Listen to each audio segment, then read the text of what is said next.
This story is based on true events.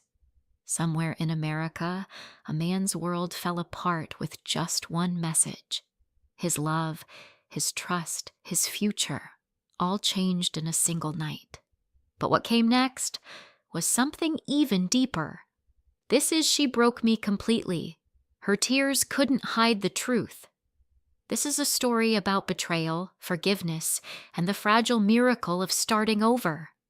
Inspired by real events, told with raw emotion, this is She Broke Me Completely. Her tears couldn't hide the truth. She broke me completely. Her tears couldn't hide the truth. She broke me completely.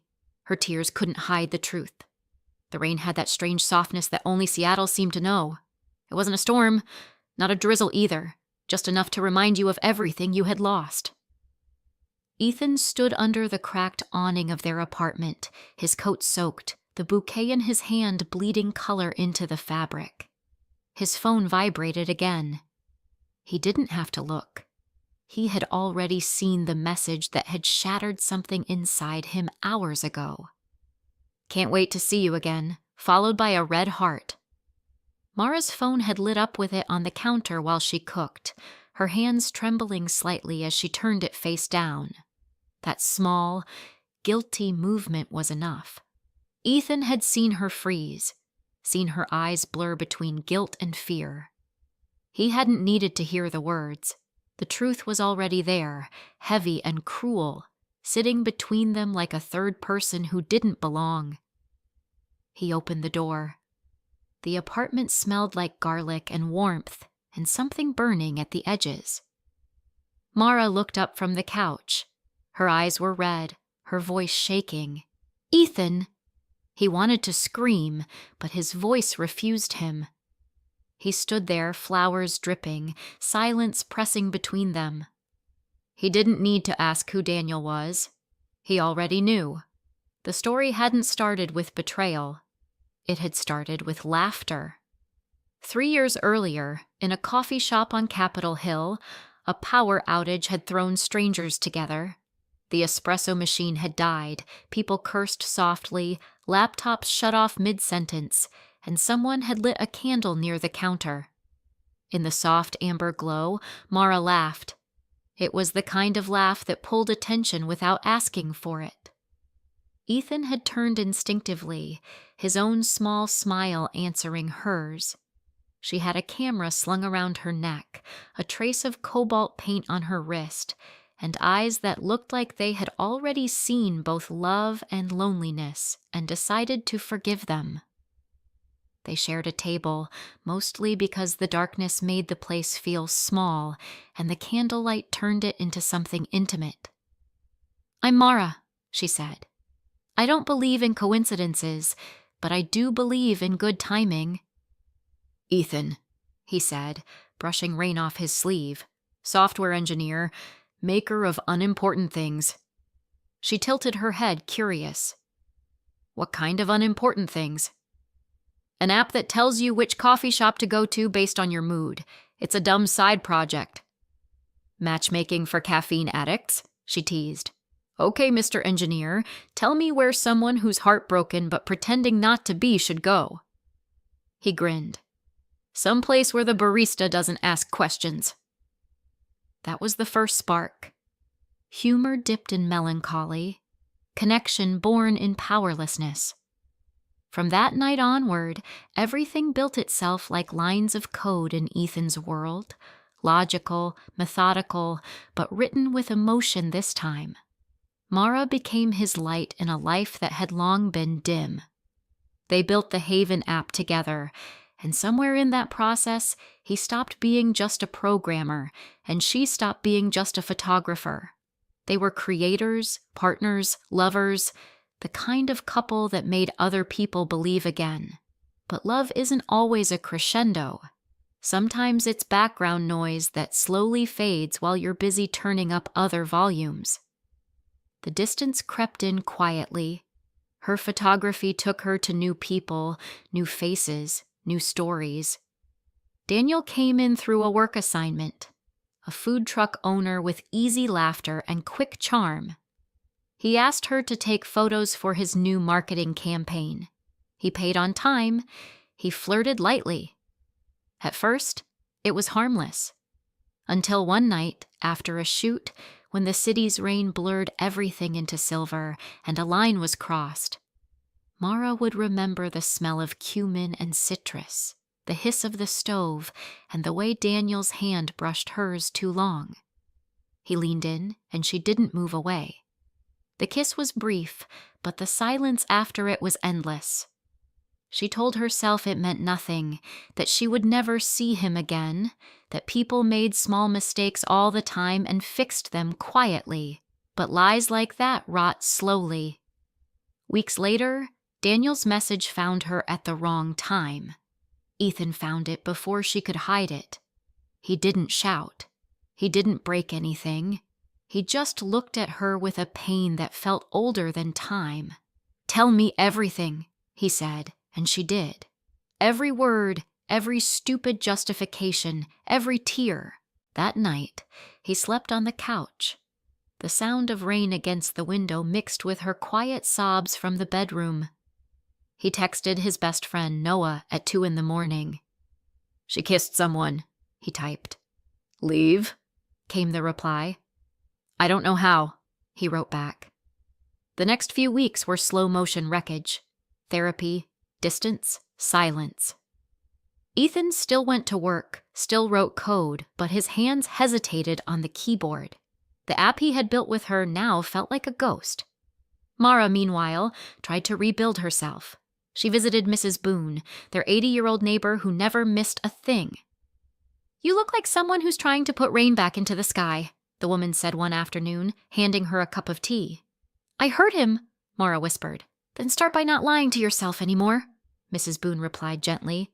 "People forgive faster than they forget, but both take time." Therapy was hard. Their counselor, Dr. Alvarez, asked questions that cut through layers. "What does trust mean to you, Ethan?" He had stared at his hands. "It's believing that the person who broke you can still be the one to fix you." "And you, Mara?" "Trust is when you give someone your worst truth and they stay anyway." They were both right and both wrong. Months passed. Ethan's sister Lily came to visit, fiercely protective. She spoke to Mara privately and returned with red eyes. "She's not making excuses," Lily said. "But if you can't forgive, let her go. Don't keep her in purgatory." Ethan didn't answer. Some wounds needed to breathe before they could close. Then came the day Mara called Daniel. Not to rekindle anything, but to end it properly. They met in public, in daylight, in front of everyone. "I shouldn't have crossed that line," she told him. "It hurt someone I love. It hurt me too." Daniel nodded. "Then make it mean something. Don't waste pain." Ethan watched from half a block away. She returned to him with tears and relief. "It's done," she said simply. He believed her. Maybe not fully yet, but enough. Trust didn't return like a flood. It seeped back quietly. They started small again, coffee and silence, long walks, shared playlists. He added a new feature to their app, Comfort Route, which guided lonely users to safe, cozy places in the rain. Mara called it a map for broken people. One night, a storm knocked out power again. They lit candles, the same way they had met. Mara looked at him and whispered, "If there's a future, what would you need it to look like?" He thought for a long time. "I'd need to believe that you'll choose me on ordinary Tuesdays," he said. "Not just when the world feels golden." She nodded, tears glistening. "Then I'll make Tuesdays sacred." That was how they began again, slow, fragile, deliberate. Months later, they drove to Oregon to meet his parents. Ethan's mother hugged Mara before she could even speak. His father handed him a glass of lemonade and said quietly, "If she's still here, son, that's all you need to know." They laughed again after that, not like before, but deeper this time, like people who knew how easily laughter could vanish. Mara started leaving small notes around their apartment. I'm proud of you. Thank you for staying. Today was hard, but we're still here. Each one a quiet apology wrapped in hope. Ethan began to soften. One evening, he found an old letter he had written but never given her. It said, I don't know how to hold something that hurts and keep holding you at the same time. He handed it to her without a word. She read it, tears sliding down, and asked, Did I become new? He looked at her gently. No, you became honest, and that's enough. Spring came like forgiveness, slow but inevitable. Cherry blossoms turned Seattle pink. Their dog Harbor bounded through puddles while they laughed. Sometimes Ethan still remembered the message on her phone, and sometimes Mara still woke up from dreams of loss. But they told the story out loud now, every time it tried to haunt them. That was their way of defanging it. One Tuesday, over bowls of steaming pho, Mara asked, Do you think love is just choosing the same person again and again, even when it hurts? Yes, he said. And choosing yourself in front of them, too. She smiled softly. Choose me tomorrow? Always, he said. When he finally proposed, it wasn't with grand gestures, just the same coffee shop where it all began, now bright and full of life. I've seen your worst day and your best, he told her, taking her hands. And I still want every Tuesday in between. Her tears fell, but this time they carried no secrets. Yes, she said. They married in a park surrounded by family, friends, and rain that arrived just late enough to be merciful. Even Mrs. Boone came, wrapped in a shawl, whispering to everyone who would listen. They learned how to breathe underwater. After the vows, after the laughter, after the lemon cake, the city lights flickered on. Seattle looked softer that night, as if it approved. Later they walked home through the drizzle, Harbor trotting beside them. The world felt quiet, not empty but full. Inside their apartment, Mara turned her phone face up on the counter. No messages hiding. Ethan put flowers in water. They sat on the couch, hands touching, hearts still learning. He looked at her and whispered, Tuesdays forever? Tuesdays forever, she said. And in that small promise, made in an ordinary room, love became extraordinary again. Thanks for watching.